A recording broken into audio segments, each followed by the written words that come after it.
In the busy city of Lagos, where wealth and ambition went hand in hand, two strong-willed people met. Emeka Chukwudi, known by many as Odugwu, was a 40-year-old real estate billionaire. He was tall, handsome, and rich, everything most women wanted in a man. But despite all the attention, he had grown tired of women who only chased him for his money. He wanted something real, something different. On the other hand, Achalugo was a woman who stood out for more than just her beauty. At 30, she had made a name for herself in the advertising industry. She was smart, confident, and independent. Unlike many women, she didn't care about a man's wealth. She believed love should be based on respect and understanding, not money. One day, Achalugo traveled to Enugu for her cousin's traditional wedding. The event was colorful and full of life. The air smelled of delicious food, jollof rice, roasted meat, and freshly tapped palm wine. The sound of drums and flutes filled the air as guests danced and laughed. Among the important guests was Odugwu. He had been invited by the groom's family, who were his business partners. Dressed in a fine traditional outfit, he stood tall, his presence impossible to ignore. Achalugo noticed him immediately. He was the kind of man who attracted attention without even trying. It was there, in the midst of the celebration, that Odugwu first laid eyes on Achalugo. Draped in regal attire, she moved with the elegance of a queen, her confidence radiant, her beauty undeniable. But there was something else about her, something that set her apart from the women who often sought his attention. She carried an air of self-sufficiency, a quiet strength that intrigued him instantly.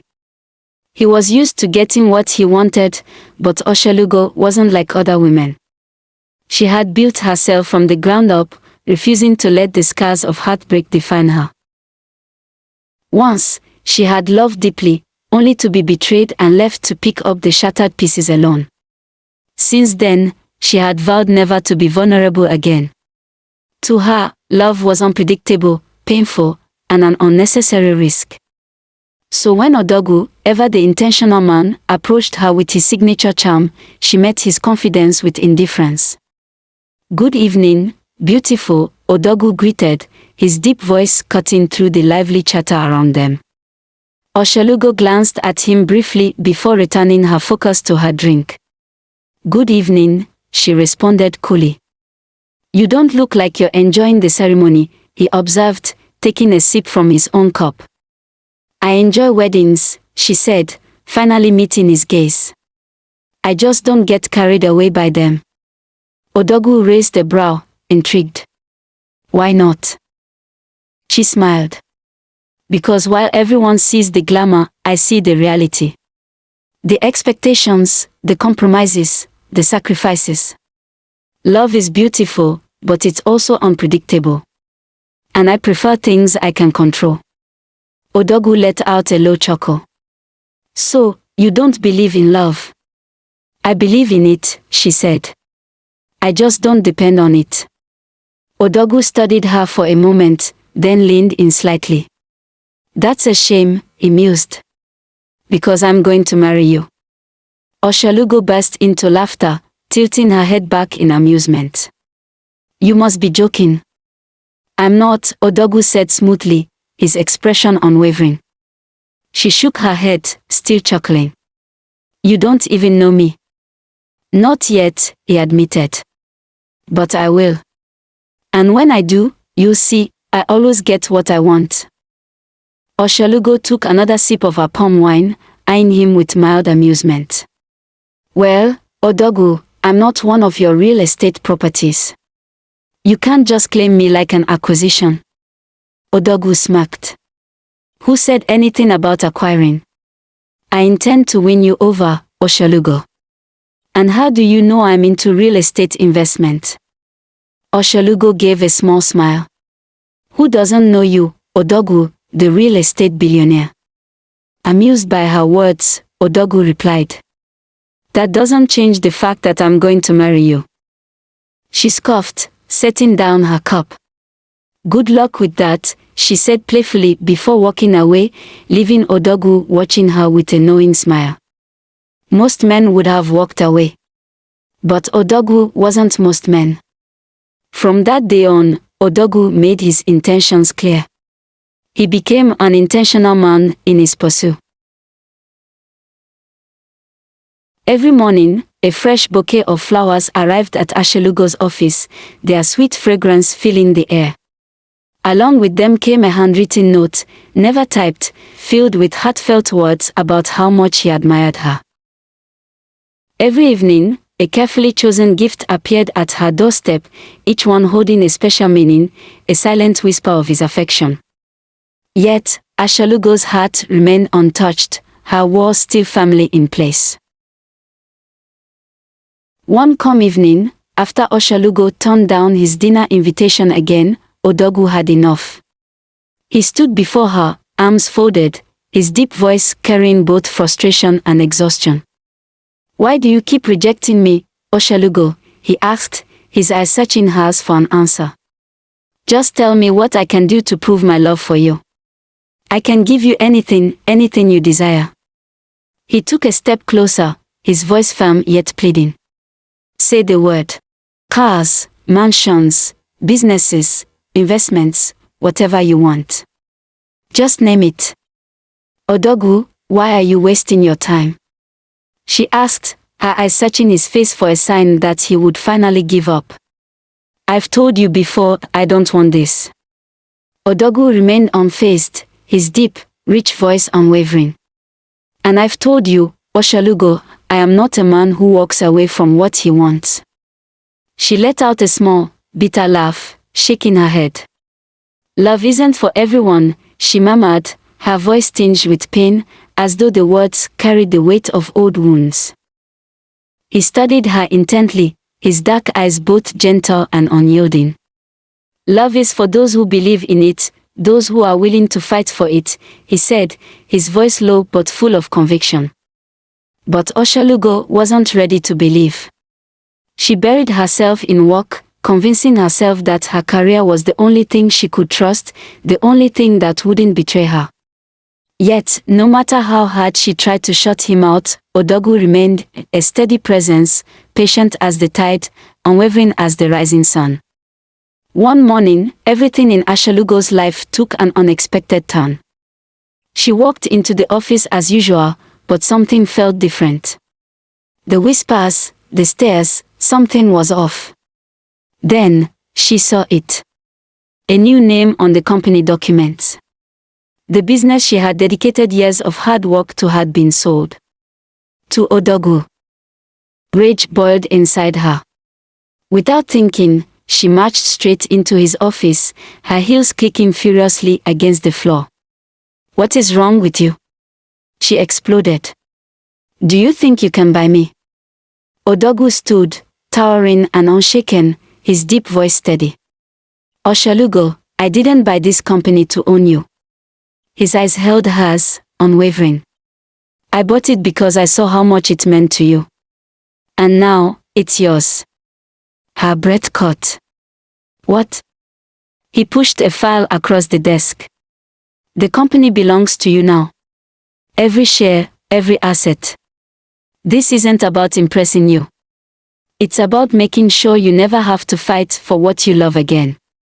A lump formed in her throat. Her heart pounded. "Why would you do this?" she whispered. Odogwu stepped closer, his voice gentler now. "Because I love you. And I want to show you that love isn't meant to break you. It doesn't have to take, it can give, it can heal."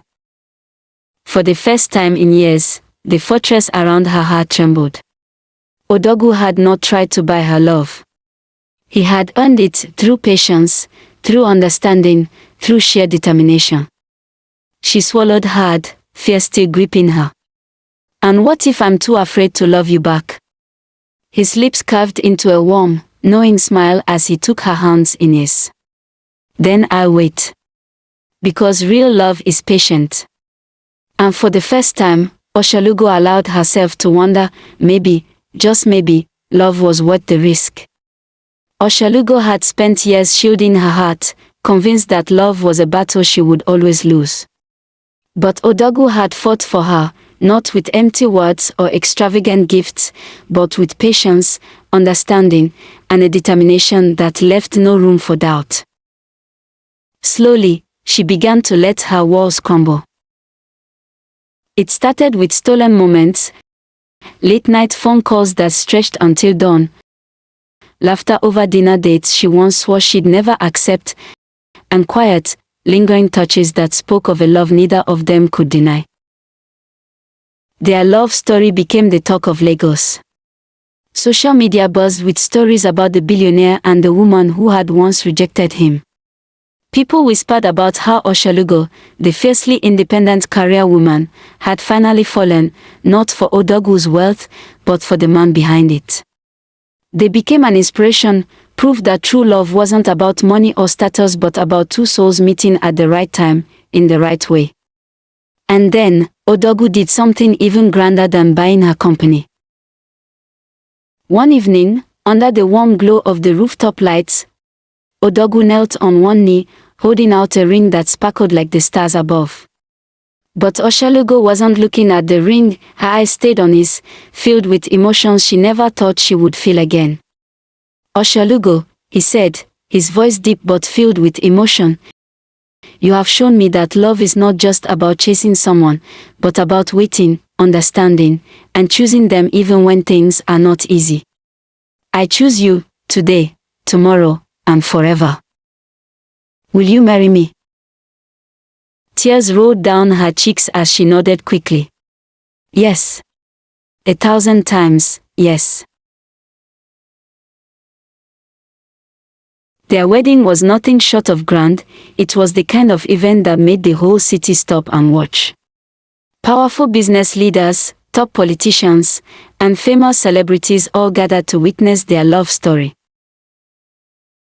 Achalugo walked down the aisle in a dress that glittered like silver under the lights, her beauty unmatched. But even her stunning appearance couldn't outshine the way Odogwu looked at her, with complete love and devotion. "I chased you with all my heart, and now I will love you with all my heart," he whispered as he gently slid the ring onto her finger. "And I will love you without fear," she replied, her voice strong and full of promise. Their love flourished, a beacon of strength and devotion. Years passed, and their home was filled with joy and laughter. Their union was blessed with 3 beautiful children, 2 boys and a girl, who inherited their father's resilience and their mother's intelligence. Odogwu, ever the intentional man, remained a devoted husband and father. Despite his vast business empire, he never missed a school recital, a bedtime story, or an anniversary. Achalugo, once hesitant to love, found herself hopelessly in love with the man who had shown her that love wasn't meant to break, it was meant to build. Their love story wasn't just legendary, it was timeless. And as they sat on their veranda one evening, watching their children chase fireflies in the garden, Achalugo turned to Odogwu, her heart swelling with gratitude. "I almost lost this," she murmured. Odogwu pulled her close, pressing a kiss to her forehead. "Love always finds a way, my love. Always." And in that moment, Achalugo knew she had found her forever. Thank you for watching. If you enjoyed this story, please like, comment, and subscribe to Afro Crystals for more captivating and unforgettable stories. Don't forget to hit the notification bell so you never miss an update. See you in the next video.